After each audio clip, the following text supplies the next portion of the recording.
सरदार मसूद खान साहब, एक तो झलक पूरी दुनिया को, एक छोटी सी झलक मिल गई जो कश्मीर के अंदर 10 माह से लॉकडाउन फेस कर रहे हैं कश्मीरी अवाम, ऑक्यूपाइड इंडियन ऑक्यूपाइड कश्मीर के लोग, उसकी झलक अल्लाह ताला ने ऑटोमेटिकली कोरोना के लॉकडाउन की सूरत हाल के अंदर या सूरत के अंदर दे दी।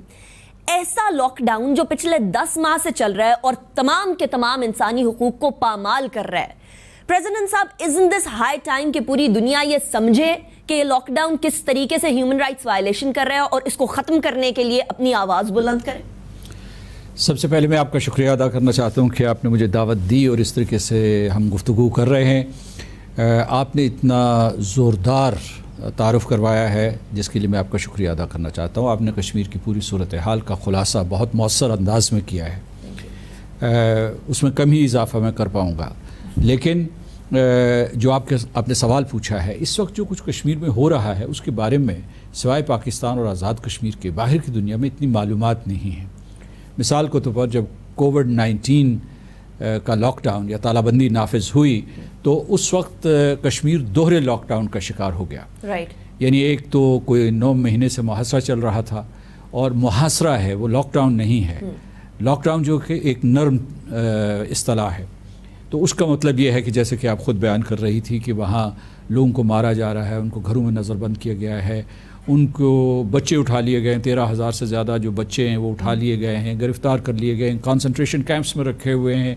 हमारे सारे कायदीन जो हैं वो असीर हैं और उनके ऊपर जुल्म सितम किया जा रहा है, तशद्दुद किया जा रहा है, बदतरीन बेईमाना तशद्दुद किया जा रहा है। ये है मुहासरा। 9 लाख फ़ौजी वहाँ बैठे हुए हैं, हर 9 कश्मीरियों के ऊपर एक फ़ौजी जो है वो पहरा दे रहा है, उनको मार रहा है, उनको जलील कर रहा है, औरतों की बेहुरमती कर रहा है। तो इस वजह से ये जो है ये मुहासरा था। फिर दूसरा लॉकडाउन आया, कोविड लॉकडाउन। इन दोनों का जो है आपस में तकाबुल कीजिए।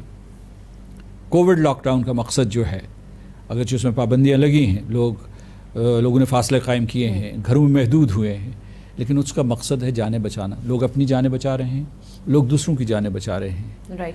ये एक तरीक़ा इलाज है। जो दूसरा लॉकडाउन है या मुहासरा है, उसका मकसद जो है कश्मीरियों को मारना है।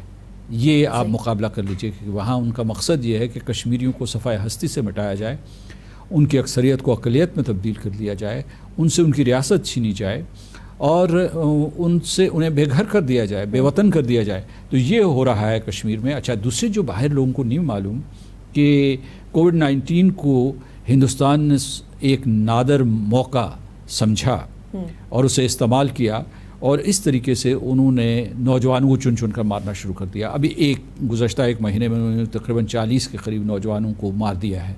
और these are called cordon and search operations या मुहासरे और तलाशी के ऑपरेशंस हैं। इसमें टारगेटेड जाली मुकाबलों में वो नौजवानों को शहीद करते हैं। और उसके बाद फिर यह है कि उनकी जो डेड बॉडीज़ हैं वो उनके ख़ानदानों को नहीं देते। इसलिए नहीं देते कि वहाँ जो है वो फ्यूनरल्स होंगे या वहाँ मुजाहरे होंगे, तो उससे डर के। तो मैंने कल कहीं ट्वीट किया था, मैंने ये कहा था कि वो अब जो है कश्मीरियों की डेड बॉडीज़ से डरते हैं, तो वो जो ज़िंदा लोग हैं उनसे कैसे बच सकेंगे।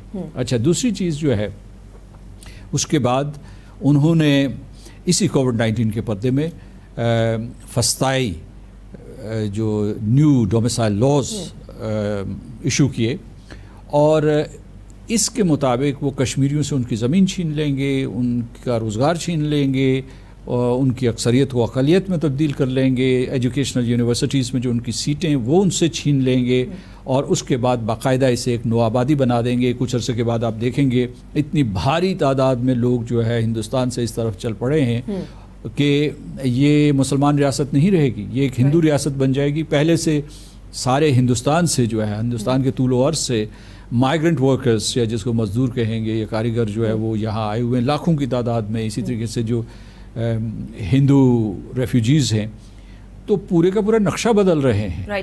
तो एक तरह से डेमोग्राफिकल चेंजेस, डेमोग्राफिक चेंजेस एक नर्म लफ्ज़ है, यूँ समझिए। डेमोग्राफिक चेंजेस जो है वो भी एक यानी बैनुल-अक़वामी कानून की खिलाफ वर्जी है और एक वॉर क्राइम है, एक जंगी जुर्म है। लेकिन उससे आगे बढ़ के लोगों से पूछे बगैर, जो वहाँ 1,40,00,000 लोग हैं, उनसे पूछे बगैर, किसी जमहूरी अमल के बगैर, किसी रेफरेंडम के बगैर انہوں نے ان کی زمین کے اوپر قبضہ کر لیا اور کہتے ہیں کہ جو فیصلے ہیں وہ ہم کریں گے, Right. آپ کو اس سلسلے میں کوئی اختیار نہیں. Right.